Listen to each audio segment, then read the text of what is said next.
ہندوستان تو ہمیں دھمکیاں دے رہا ہے گلگت بلتستان اور آزاد کشمیر لینے کی۔ 2016 میں 15 اگست کو نریندر مودی کھڑے ہو کر لال قلعے میں کہے کہ ہم گلگت اور بلتستان کے اندر سے لوگ میرے ساتھ رابطے میں ہیں۔ یہ بہت کم ہوا ہے، کبھی نہیں ہوا ہمارے درمیان۔ ہندوستان بہت ایکٹیو ہے، اس نے پیسہ خوب لگایا ہے چھوٹے ملکوں کے اوپر۔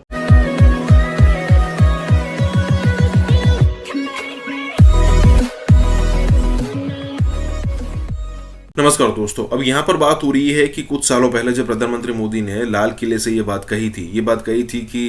اب سب کو یاد ہوگا کہ گلگت بلتستان اور بلوچستان کے لوگ ان کے سمپرک میں ہیں، مطلب یہاں پر پوری طریقے سے پاکستان کو دبانے کی ٹرائی کی گئی تھی، اور تب سے لے کر آج تک پاکستان کھڑا نہیں ہو پایا، خاص کر کے انڈیا کے سامنے ڈپلومیسی میں، چاہے وہ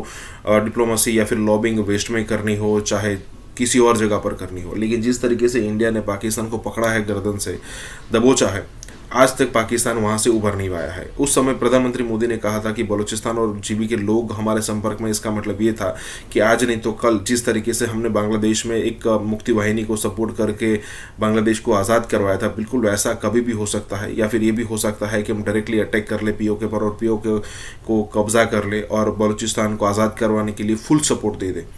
اور وہاں پر مطلب دیکھیں، وہاں کے لوگ بس ویٹ کر کے بیٹھے کہ انڈیا سپورٹ کر دے، ہم آزاد خود کو ایسے ہی کروا لیں گے، لیکن انڈیا اب تک وہ سٹیپ آگے نہیں بڑھائے، لیکن ہو سکتا ہے کبھی بھی یہ سچویشن کریٹ ہو سکتی ہے۔ اسی کے ساتھ ہی ویڈیو شروع کرتے ہیں۔ ایمبیسڈر منیر اکرم صاحب، کوئکلی بتائیے کہ بہت سارے سوالات اٹھتے ہیں کہ ڈپلومیٹک فرنٹ کے اوپر پاکستان کتنا مؤثر کردار ادا کر رہا ہے۔ آپ اس وقت یونائٹڈ نیشنز میں پاکستان کے مستقل مندوب کے طور پر ہیں،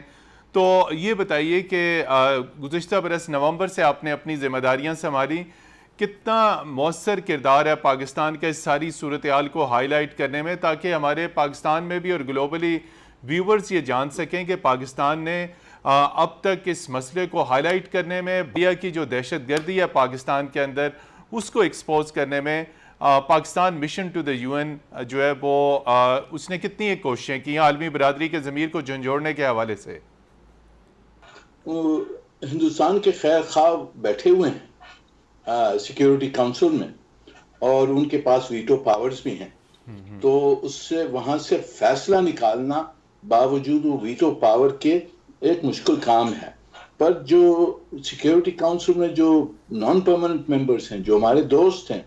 ان کی اوپینین چینج کرنا وہ ضرور کی بھی ہے، اور وہاں سے ہمیں سپورٹ ملا ہے۔ پر وہ پھر کے آتے ہیں کہ جی آپ بائی لیٹرلی اس کو ریزالو کر لیں، انفورسمنٹ ہمارے پاس میکنزم نہیں ہے ہندوستان کو منوانے کے لیے، تو آپ بائی لیٹرلی بات کر لیں، تو اس طرح سے وہ ہٹ جاتے ہیں ایک کنفرنٹیشن ہندوستان سے لینے کے لیے۔ جی چلیں، اعجاز ایوان صاحب۔ Thank you very much. دیکھیے، آپ نے پاکستان کے اندر کی بات کی، یہ مثال آپ کو بہت کم ملے گی کہ ملک کا پرائم منسٹر نریندر مودی، ان کا منسٹر راجناتھ اور نیشنل سیکیورٹی ایڈوائزر اجیت دووال اعلانیہ کہیں، میڈیا پہ کہیں، لال قلعے میں 2016 میں 15 اگست کو نریندر مودی کھڑے ہو کر قومی خطاب میں کہے کہ ہم گلگت اور بلتستان کے اندر سے لوگ میرے ساتھ رابطے میں ہیں۔ یہ بہت کم ہوا ہے، کبھی نہیں ہوا ہمارے درمیان۔ را کا ایک کرنل رینک کا آفیسر، جس کو خود ہندوستان نے ایک فیک پاسپورٹ اور فیک آئیڈینٹی دے کر بھیجا، وہ پکڑا ہوا آج بھی ہماری جیلوں میں پڑا ہے۔ اتنی ایویڈنس کے باوجود پھر آپ نے چائنا کے کونسلیٹ کے اوپر حملے کی بات کی، یہ جو ہماری سٹاک ایکسچینج پہ حملہ ہوا، اس میں اب بی ایل اے کی چائنا سے کیا دشمنی ہے؟ کیا اس کو لنک کرنا اتنا مشکل ہے؟ اور ہمارے پاس شواہد موجود ہیں کہ اس میں این ڈی ایس اور را دونوں انوالو ہیں، را اس کی ماسٹر مائنڈ ہے۔ جی، اب یہ سارا کچھ اعلانیہ ہو رہا ہے، تو پھر اس کا دیکھنا یہ ہے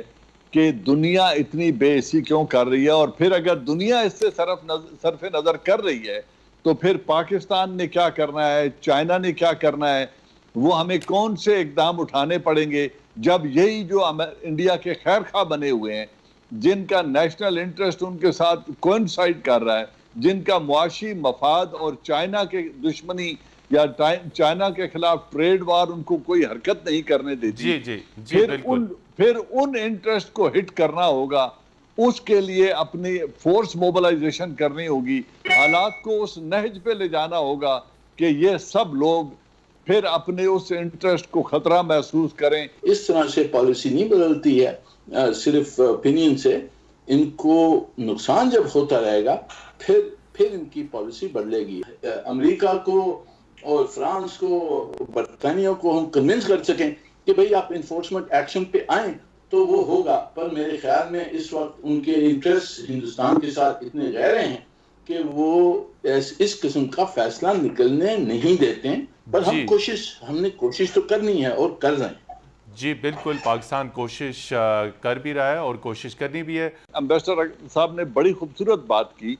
کہ اس کا ایک لیگل ایشو ہے اور دنیا کہتی ہے بائی لیٹرلی حل کریں۔ بھائی جو یونائٹڈ نیشن ریزولوشنز کو نہیں مانتا اور یونیلیٹرلی ایک سٹیٹس کو اس نے تبدیل کر کے ان ریزولوشنز کو اٹھا کے ونڈو سے باہر پھینک دیا ہے، جس نے سملا ایگریمنٹ کو اٹھا کے ونڈو سے یکسر باہر پھینک دیا اور یہ کہہ دیا ہے کہ کشمیر کو 1948 میں یو این میں لے جانا ہی نہرو کی غلطی تھی اور ہم نے اس غلطی کو درست کر دیا ہے۔ یہ جس انتہا پسند حکومت کا سٹینڈ ہی یہ ہے، اس کے ساتھ بائی لیٹرل بات چیت کیا ہوگی؟ اس خطے میں حالات کو اس نہج پہ لے جانا پڑے گا، میں اوپن کہتا ہوں ملیٹریلی اس نہج پہ لے جانا پڑے گا کہ لوگ دوڑتے ہوئے آئیں اور اس خطے میں اپنے مفادات کا دفاع کریں، جو ان کی billions, hundreds of billions of dollars کی انویسٹمنٹ ہے انڈیا میں، اس کا دفاع ان کی مجبوری بن جائے۔ آزاد کشمیر کے دوستوں کو اجازت دے دیں کہ جائیں اور اپنے بہن بھائیوں کی مدد کریں، ان کی مالی مدد کریں، ان کو ہتھیار پرووائڈ کریں۔ اب یہ سب کچھ فرض ہو چکا ہے، اب یہ وہ ڈپلومیسی کے اور نائسٹیز کے اور اخلاق کی باتوں کے اور وہ لولی پاپس کا زمانہ جو ہے وہ بہت دیر ہو چکی ہے۔ اب ہمیں کوئی عملی قدم اٹھانا ہوگا، ورنہ ہندوستان تو ہمیں دھمکیاں دے رہا ہے گلگت بلتستان اور آزاد کشمیر لینے کی۔ وہ گلوان کے ایریے میں اور اس میں اسرائیل اور انڈیا مل کے بیسز بنانا چاہتے ہیں، وہ وہاں پہ 25,000 آدمیوں کو ڈومیسائل دے کے ڈیموگرافی چینج کرنا چاہتے ہیں۔ وہ جو کشمیر کی مین لینڈ ہے اس کو وہ لیز آؤٹ کر کے تجارت کے لیے فورن انویسٹمنٹ وہاں پہ لانا چاہتے ہیں۔ تو جب وہ یہ سب کچھ کرنے کے لیے اعلانیہ کہہ رہے ہیں تو پھر ان کو بزور بازو روکنا پڑے گا۔ لیکن جو ملک یو این ریزولوشن کو ہی ٹھکرا رہا ہے، اسے پامال کر رہا ہے، بالکل ایشو ہی نہیں ہے، جس نے کانسٹیٹیوئنٹ سٹیٹس ہی چینج کر دیا ہے کشمیر کا، جس نے اسے اپنی یونین ٹیریٹری میں ایبزارب کرنے کا اعلان کر کے اپنا نقشہ جاری کر دیا ہے، جس نے اپنے آئین میں امینڈمنٹ کر کے یو این ریزولوشن کو نظر انداز کر دیا ہے، ایسی گورنمنٹ کو آپ کون سی زبان سے سمجھا سکتے ہیں؟ ڈپلومیسی کے ساتھ ساتھ لابنگ کا بڑا اہم کردار ہے۔ اب آخری منٹ ہے، صرف اس میں بتائیے کہ اپنے وسیع تر سفارتی کیریئر کو مد نظر رکھتے ہوئے کہ واشنگٹن اور نیو یارک میں جہاں پہ یونائٹڈ نیشنز ہے، دنیا بھر میں آپ نے سرو کیا ہے،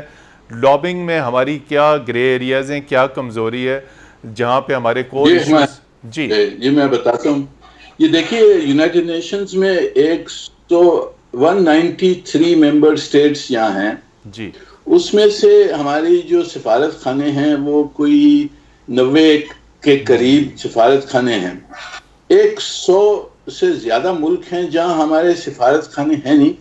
اور ہماری جو تعلقات ہیں وہ صرف یہاں یونائٹڈ نیشن سے ہوتی ہیں ان کے ساتھ۔ ہندوستان بہت ایکٹیو ہے، اس نے پیسہ خوب لگایا ہے چھوٹے ملکوں کے اوپر، اور یہ ہمارا چیلنج ہے کہ کس طرح سے وداؤٹ دی ریسورسز جو ہوتی ہیں، ڈپلومیسی میں بھی ریسورسز کی ضرورت ہے، لین دین ہوتی ہے، تو اس کے باوجود ہم کس طرح سے ہمارا انفلوئنس بڑھائیں۔